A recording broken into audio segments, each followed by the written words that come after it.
Non, c'est la prochaine usine.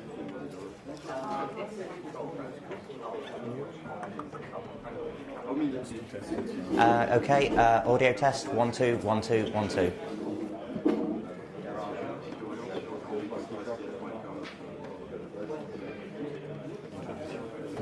So we're about to start again. So our next speaker is Conrad Bevington, and he's going to talk about audio standards, and we first start with AES67, a transport protocol for audio. Okay.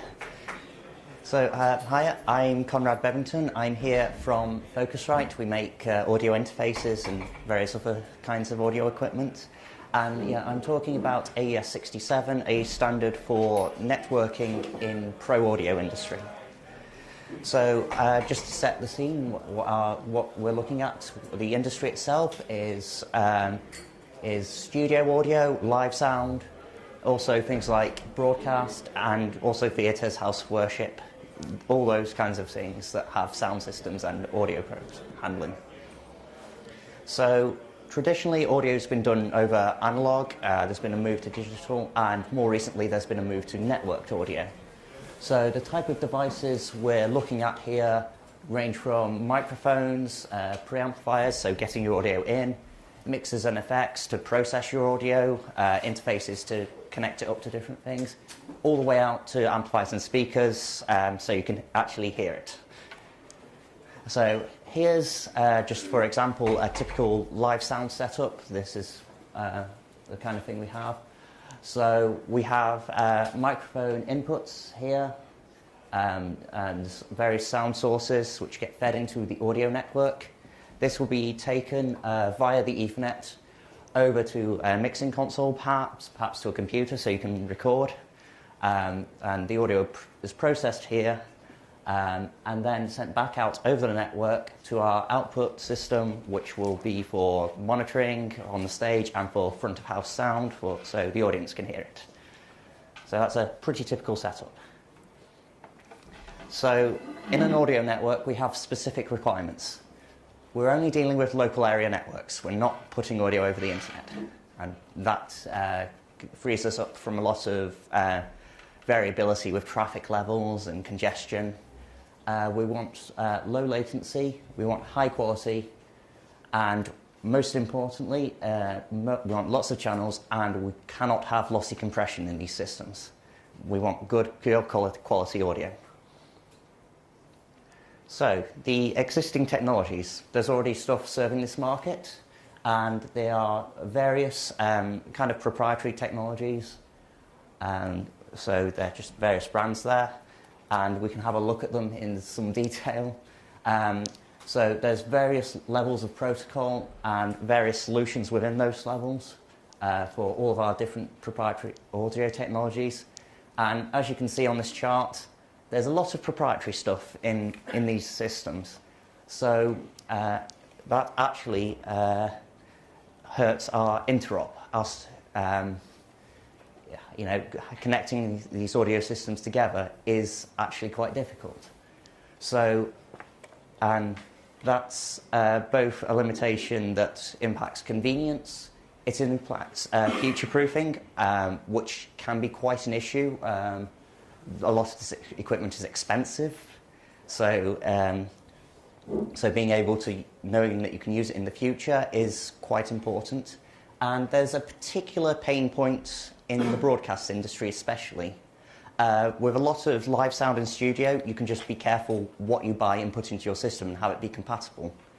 With broadcast, they want to go to other people's events. They want to take their OB truck, their outside broadcast truck, take it to the stadium. This is from Wimbledon. And they want to plug into the audio systems and the video systems on that stadium and get feeds of what's going on so they can broadcast. So we can't deal with bad interop here. So AES67 is a standard developed by the Audio Engineering Society, aiming to bridge these technologies together. It specifies various levels of the system, but it specifically excludes device discovery and control because that's not so necessary for transporting the audio between systems. And it was seen as better to get some level of standardization rather than devolving into kind of a big discussion that goes nowhere. So those areas were excluded. The technologies in AES67 are actually all fairly standard existing IT technologies. In the audio industry, it's a relatively small group of companies compared to, say, your Googles or your Amazons or whatever. So they don't necessarily have huge amounts of engineers to put at the problem. So anywhere they can reuse an existing technology is a benefit. So yeah, this is AES67 just bridging the various technologies on IP, and here's an overview of what's in it. So at the very bottom layer, we have our audio format. We just use PCM, nothing fancy there. We use RTP packetization. We use a precision time protocol. That's an IEEE standard. And then for session description and connection management, we actually borrow from kind of the voice over IP world, and we use SDB and SIP.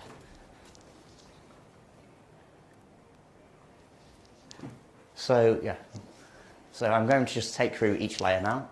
And at the bottom layer is the audio format. We standardized on linear PCM. There are two formats that are mandated by the standard. Those are the 48 kilohertz sample frequency formats. And then the optional formats, the lowest quality is CD quality, the higher quality is 96 kilohertz 24-bit. And the standard leaves it open that you can implement other formats, but these are the standard ones. So once we've got our audio, we put it into packets. We use RTP for this, and for simplicity, the AES67 standard actually specifies that you cannot use CSRC, so you can't use contributing sources, and you can't use header extensions. A lot of the audio processing happens on embedded hardware devices, so keeping things simple is important here. The standard mandates 8 channels per stream and has short packet times. That's the amount of audio time-wise you put in a packet. So that's short to keep the latency down. And yeah, multicast is optional. Now, in order to make an audio network work, there's synchronization. This is kind of the magic thing which differentiates an audio network from a typical media setting. In a typical setting, there is some tolerance for things like a sample glitch or a slight delay or those kinds of things, and some jitter buffers. In an audio network, there is less tolerance for this. A sample glitch being amplified up on a massive sound system is quite harsh on the ears, shall we say. So to do this, we use an IEEE standard, the 1588. This uses a consensus selection system to select a master clock. And then periodically, between kind of 4 times a second and 10 times a second, the master clock initiates synchronization with all the slave devices. And over a time period, those clocks converge. And once we have this network clock, as it's called, we derive a media clock by a simple multiplication. So in a typical case, running at 48 kilohertz sample frequency, it's just defined that 1 second of network clock has 48,000 sample times in it, and that's just simple multiplication. So the synchronization process is done in 2 stages. First is the clock sync, where the master sends a sync packet and then notifies the receiving slave of what timestamp that had. Once that's done, the slave can initiate a delay request where it goes, I think the time is this, that goes back to the master. The master measures what the time is, and it sends back what its time was. And using this, we can measure the network delay, and after a few cycles, the clocks will converge because we will know our network delay, we will know where our master is, and we can converge our clocks. It typically takes a couple of seconds for a clock to converge in most situations. So once we've got our audio, we've packetized it and we've synchronized, we need a way to tell our different devices what our actual audio streams are, and this is where session description comes in. We mostly use the SDP standard. There are a couple of additional header items, are they called header attributes? Sorry, in our SDP. These specify what packet time we're using and what our clock sources are and how to map payloads. The rest of it is standard SDP, so if you've seen an SDP before, yeah, it looks something like this. So in this case, we're sending 8 channels of audio at 48 kilohertz. There's a 250 microsecond packet time, so we're sending quite short bursts of audio quite often. That keeps latency down. And here we specify a precision time protocol clock domain, which is our synchronization mechanism. And then we just offset the media clock from that time domain. So now to connect things together, we have the connection management. This is SIP, again, a very standard protocol used widely in video conferencing, voice over IP, various other industries. It's based on URIs. And in AES67, the standard recommends actually using serverless mode. So SIP allows you to put a lot of infrastructure in your network for transforming SIP requests, routing them to places, and that's kind of not recommended for this use case. It overcomplicates things. So in AES67, serverless mode is used, and you just have direct connections between your audio devices. So a simple SIP session, this is as simple as it gets, is device A just invites, if device B can receive the media, device B just says, yep, okay. Media flows, and then to tear the connection down, there's a buy packet and an okay. That's the simplest case, and if you look up SIP, you can see there's lot more complicated cases available. The other connection management we have is IGMP. This is for multicast. So it's possible to have a network device put out the audio onto the network to a multicast feed. And in this case, we just use the standard IGMP, which tells the network routers where this audio is required. There's no direct connection between the sending device and the receiving device. As far as it's concerned, it's just putting audio onto the network, and whatever needs it will just pick it up. And so that simplifies our stack, and it has all the usual advantages, bandwidth, usage, water, etc. So that's what's in the standard. So who's the organisations? Well, there's 2 of them. There's the AES, the Audio Engineers Society. They're handling the standardisation and the technical discussion around the standard. And then there's the Media Networking Alliance, who are more involved in the actual promotion of the standard and some of the more informal discussion around what should go in and how to do it. So there are a number of members of the Media Networking Alliance. There's Focusrite there, there's Yamaha, there's Harman, there's Bosch Security. And there's also associate members. These tend to be less equipment manufacturers and more like actual media companies. So, for example, I believe Swedish Radio is an associate member, as is the BBC, and I think Walt Disney Imagineering, that those kinds of companies are all associate members.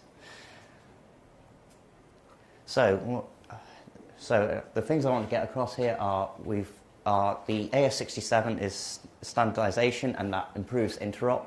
It's bridging a gap that was previously couldn't connect devices together. It shows the reuse of general purpose technology in a specific environment, in this case for audio. And it's also showing kind of the growing interaction between the technology industry and the pro audio industry. Previously there's some interaction, but with the growth of audio networks, there's a lot more in networking in general, and there's a lot more overlap now. So for more information, there's the Media Networking Alliance, and you can go to the AES for actual copies of the standards documents. They're pretty long and deep, and as you expect from those. So I think that's it for now. Thank you. Okay, so we've got plenty of time to take questions on AES67. We have the first question here. Yeah, FOSDEM. Yeah. The open source developers make the code. I've been searching it for 2 months. In fact, all I could find is a GitHub account with a stub. This will be a driver for Linux. And as of AES, as I'm not a member of AES, that's $50 to get a space. You download it, and it's not open. I don't have the right to distribute it. So even if I pay $50, I can't develop a driver with it. An open source driver.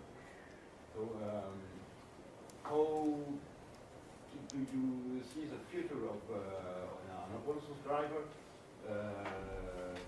Because Ordinate, with predominant actor in the patent pool, which lies behind in Europe, so far patents are not allowed, but these are of course hardware makers, so there's a patent pool with it. And Ordinate ships a driver for Linux for a standard NIC network interface. Yeah. Standard, a good one, maybe Intel 210, something like that. And you can have it for free as a freebie as long as you buy some hardware kit. But the driver is there, and it doesn't need some hardware. Is there some advice in that front?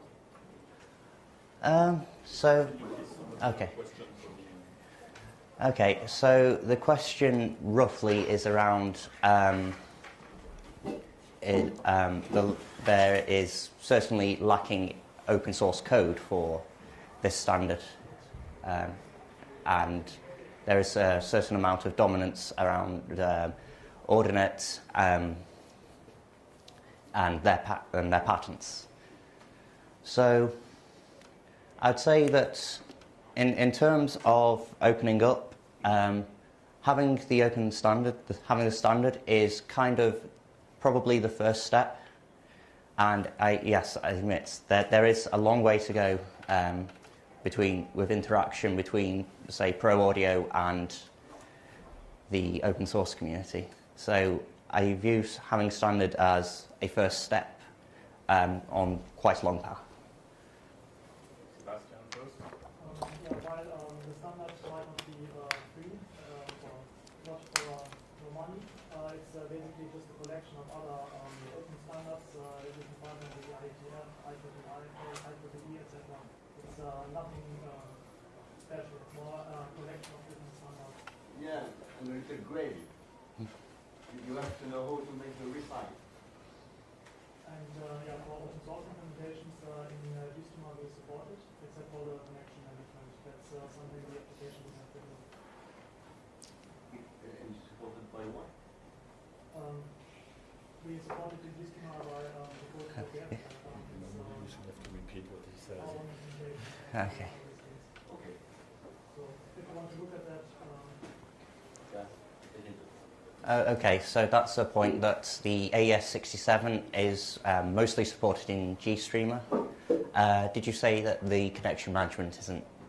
Sorry? Did you say connection management isn't? Everything except for connection. Okay, so all this standard except for the connection management is now supported in GStreamer. Thank you. I didn't actually know that. Did you have a question, Sebastian? No. Should I? So I also would like to add, in the same as GStreamer, AES67, apart from connection management, is supported in UPipe.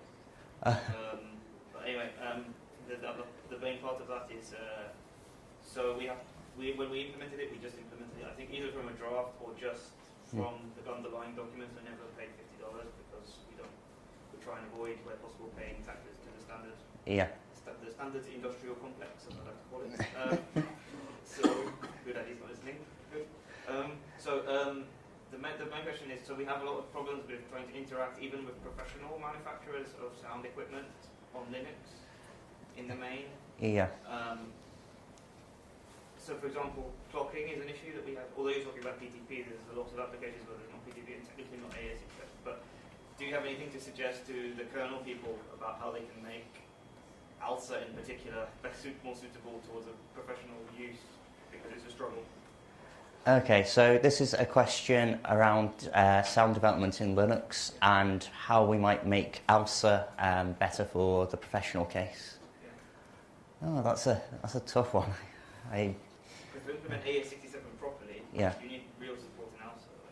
Yeah, you need real support. Well, that doesn't exist, so. This is a tough one because personally, being in audio more, I haven't been on Linux all that much recently. I don't know really. Yeah, that's quite deep. ALSA's quite deep into the drivers and those areas, and I'm not so sure about. Perhaps if you have a DB later, you can discuss. Yeah. Other questions?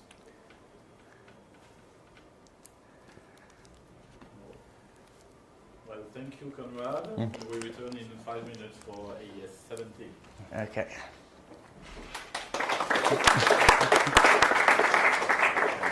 Yeah, sure. Oh, yeah. There's nothing. I'm not even going to pay this because there's nothing useful. It's just PCM IT. Tu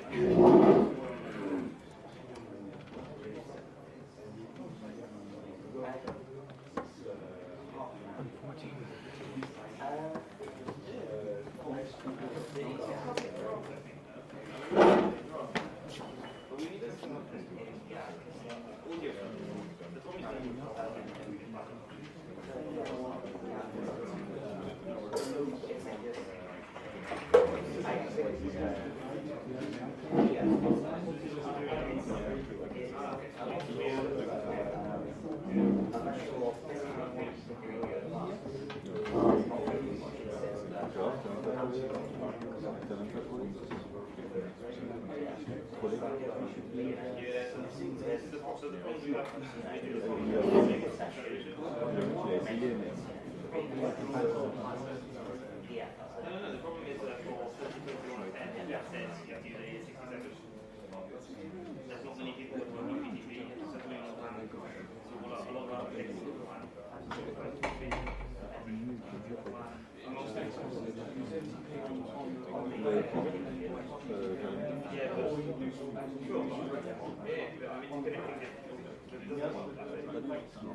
Also doesn't do that now, so all the professional manufacturers say count the samples.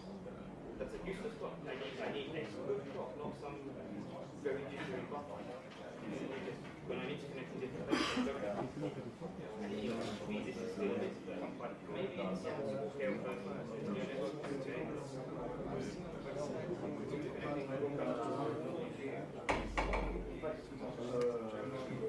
This is